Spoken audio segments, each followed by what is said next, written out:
वशीभूत कामदेव और रति नारद के प्रकट होते ही अदृश्य होने लगते हैं, किंतु नारद कामदेव के आशंकित मन को टटोलने लगते हैं और यही विषय लेकर जा पहुंचते हैं ब्रह्मदेव के पास।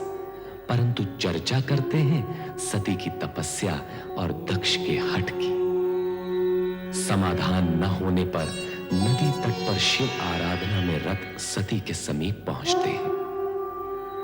सती की मुखाकृति देख दक्ष महल पहुंच वीरणी और दक्ष से सती की मनोदशा की चर्चा कर उसका उपाय करने का आग्रह करते हैं। तत्पश्चात वीरणी द्वारा पुत्री के पक्ष का प्रजापति दक्ष कठोर शब्दों में विरोध करते हुए उसे सती को शिव आराधना से विमुख करने का आदेश देते हैं। वीरणी कातर भाव से शिव स्मरण करती रह जाती है।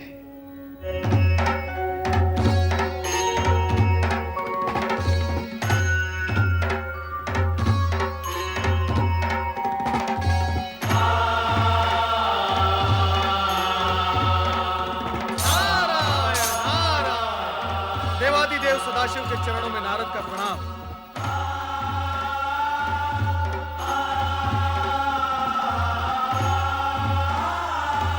आपकी साधना में व्यवधान डालना मेरे लिए उचित नहीं, किंतु विषय की गंभीरता और महत्व को देखते हुए मुझे धृष्टता करनी ही पड़ी। देवर्षि, जब आप स्वयं कह रहे हैं कि विषय महत्वपूर्ण और गंभीर है, तो आपने जो किया वो धृष्टता कैसे? अपने आने का मंतव्य बताइए। प्रभु, दक्ष पुत्री देवी सती अत्यधिक व्याकुल और पीड़ित हैं। मुझसे उनकी यह दशा देखी नहीं गई और मैं आपके चरणों में चला आया। उनकी पीड़ा का कारण?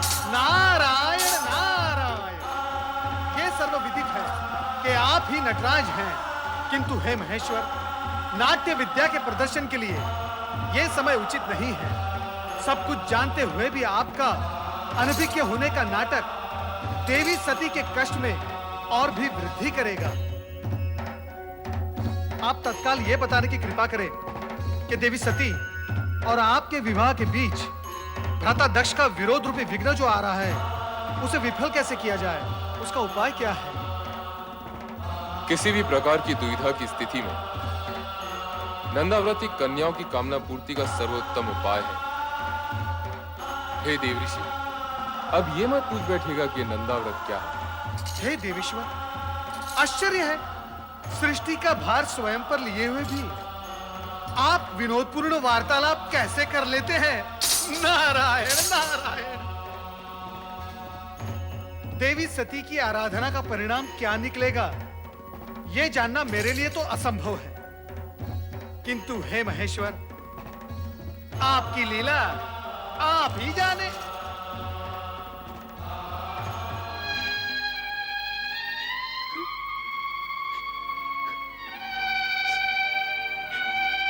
मेरी श्रद्धा, भक्ति, प्रेम, पूजन में न जाने कहां और क्या कमी रह गई है, जो मेरे आराध्य तक मेरा स्वर नहीं पहुंच रहा। वह इस पीड़ा को नहीं समझ पा रहा, जो अपने आराध्य से अलग होते हुए होती है। सती, धैर्य रखो सती, तुम्हारी प्रेम में तपस्या निरर्थक नहीं जाएगी। तुम्हारे स्वामी आएंगे, अवश्य आएंगे। ये सत्य कहती है पुत्री, तुम्हारे मन कामेश्वर अवश्य आएंगे, किंतु तभी जिस पल विधाता ने उनका आना निश्चित किया होगा।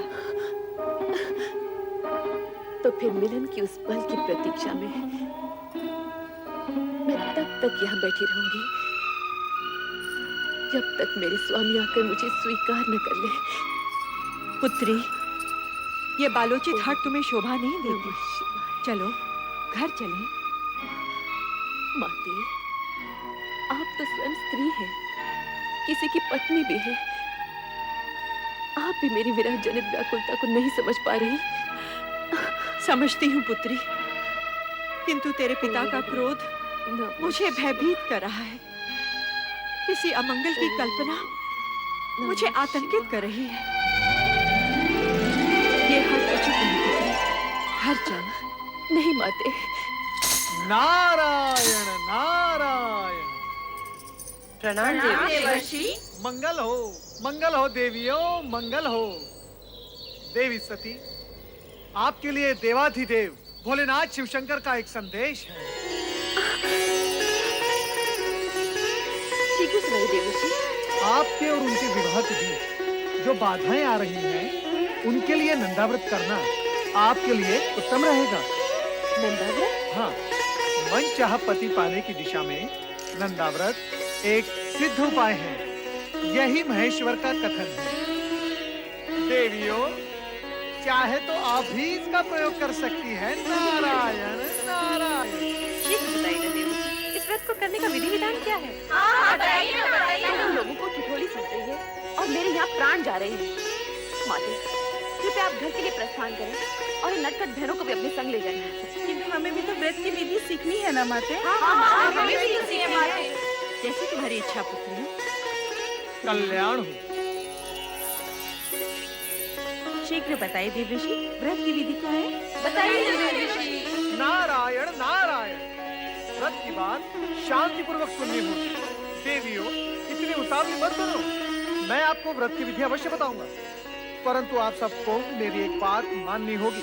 वो क्या देवर्षि? सबसे पहले देवी सती नंदाव्रत करेंगी और इनका व्रत पूर्ण होने तक आप सब इनकी हृदयपूर्वक सहायता करेंगे और व्रत की विधि का इन्हें स्मरण कराते रहेंगे, क्योंकि ये व्रत 1 वर्ष में पूर्ण होगा और 1 वर्ष तक तिथियों के अनुक्रम से विविध सामग्रियों से आपको भगवान महेश्वर का पूजन एवं स्मरण करना होगा।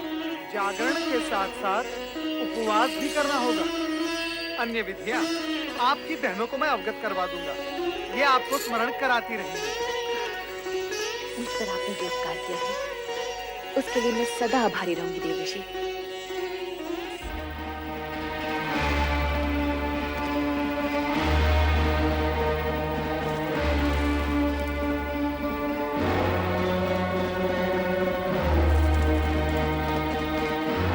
सुलेखा, सुलेखा, जी महाराज। तुम्हारी स्वामी कहाँ गई हैं? वो नदी स्नान को गई है महाराज। नदी स्नान? वो भी इस कुबेला में? नहीं नहीं, कदाचित वे राजकुमारी सती के साथ हैं। वो तो वहाँ नित्य जाती ही है ना। स्वामी नहीं आ गए महाराज। ठीक है, तुम जा सकती हो। महारानी, सती कहाँ है? वो अपनी बहनों के साथ संध्या भ्रमण के लिए गई है। संध्या भ्रमण? हाँ। या नदी भ्रमण? हम सभी नदी तट पर थे, मैं, सती और उसकी बहनें। परंतु महारानी, मेरी अन्य पुत्रियां और तुम तो आ गई हो। सती को अकेली कहाँ छोड़ आई? मैं जानता हूँ महारानी कि सती वहाँ क्या कर रही होगी। वो वहाँ शिव नाम के खिलौने बनाकर उनके साथ खेल रही होगी। स्वामी, ऐसी बातें मुख पर न लाइए। शिव के प्रति सती की भावना को खेल न कहिए। महारानी, ये माना कि सती की आयु अभी उचित अनुचित का भेद करना नहीं जानती, परंतु तुम उसे प्रोत्साहन दे रही हो। तुम उसे जानबूझकर ऐसी दिशा की ओर जाने की अनुमति दे रही हो जहां दुख ही दुख है, कांटे ही कांटे हैं। स्वामी, यदि आप उसके पिता हैं, तो मैं उसकी माता हूँ। मैंने 9 महीने उसे गर्भ में रखा है, पालन पोषण करके बड़ा किया है। क्या मैं अपनी पुत्री को सुखी देखना नहीं चाहती? महारानी, यदि ऐसा होता तो तुम स्वप्न में भी अपनी पुत्री के लिए ऐसे पति के विषय में ना सोचती जो गृहस्थ धर्म का पालन करना ही नहीं जानता, जो पर्वत श्रृंखलाओं पर बैठा भभूति रमाए बागंबर लपेटे अपने भयंकर गणों के साथ योगियों जैसा जीवन व्यतीत कर रहा हो। ठीक है महारानी, ठीक है। मैं अभी इसी समय सती को बलपूर्वक यहाँ ले आता हूँ। नहीं स्वामी, नहीं। मैं आपसे हाथ जोड़कर विनती करती हूँ, विधाता के लिखे को चुनौती मत दीजिए। सती की साधना भंग करके पाप के भागी मत बनिए। आपका ये एकमात्र पाप आपके जीवन भर के पुण्यों का फल आपसे छीन लेगा। आप चिंता छोड़िए स्वामी, और परिस्थितियों की नौका को समय की धारा में छोड़कर निश्चिंत हो जाइए और सती को उसकी आराधना करने दीजिए स्वामी। सती को उसकी आराधना करने दीजिए।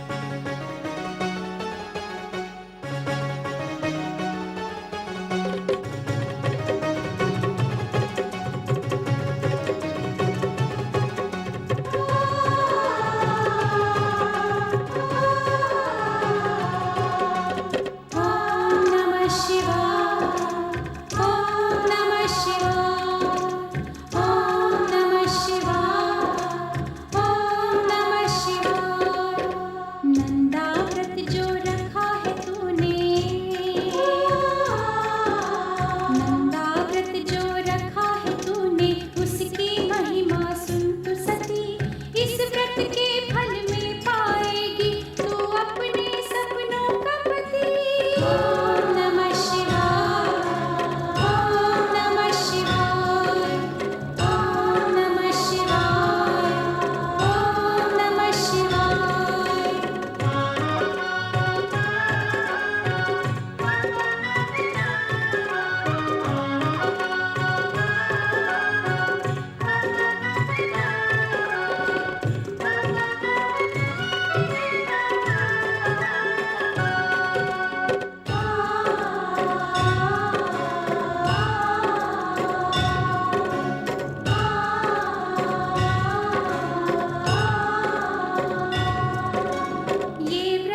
सती, प्रभु आप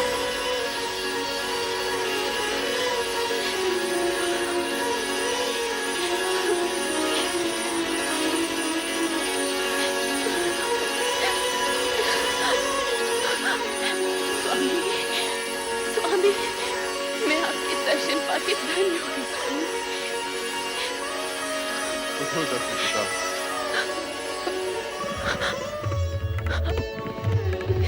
समर्पण एवं निष्ठा भाव से किए गए तुम्हारे व्रत से हम प्रसन्न हुए। कहो दक्ष नंदिनी, किस प्रयोजन से तुमने इस कठोर व्रत का पालन किया? कहो अपनी मनोकामना। तुम अभीष्ट वर की अधिकारिणी हो। मुझे अभीष्ट वर प्राप्त होगा ना भगवान? अवश्य होगा। कहो दक्ष पुत्री, क्या इच्छा है? हे सर्वज्ञ सर्वव्यापी अंतर्यामी, मेरे मन का सत्य हमसे छिपा नहीं है। मैंने बाल्यकाल से पति रूप में आप ही की कामना की है। इसके अतिरिक्त और कुछ भी इच्छित नहीं है भगवान। तथास्तु। सती, तुम्हारा और हमारा अभीष्ट भिन्न नहीं है। तुम्हारा अर्धांगिनी रूप ही जगत के लिए कल्याणकारी होगा। मैं धन्य हो गई प्रभु, मैं धन्य हो गई। मेरे अभीष्ट और अपने वरदान की पूर्ति के लिए प्रभु आप शीघ्र ही मेरे पिताश्री से इस संबंध को निश्चित कर विवाह का आयोजन करें। ऐसा ही होगा प्रिय।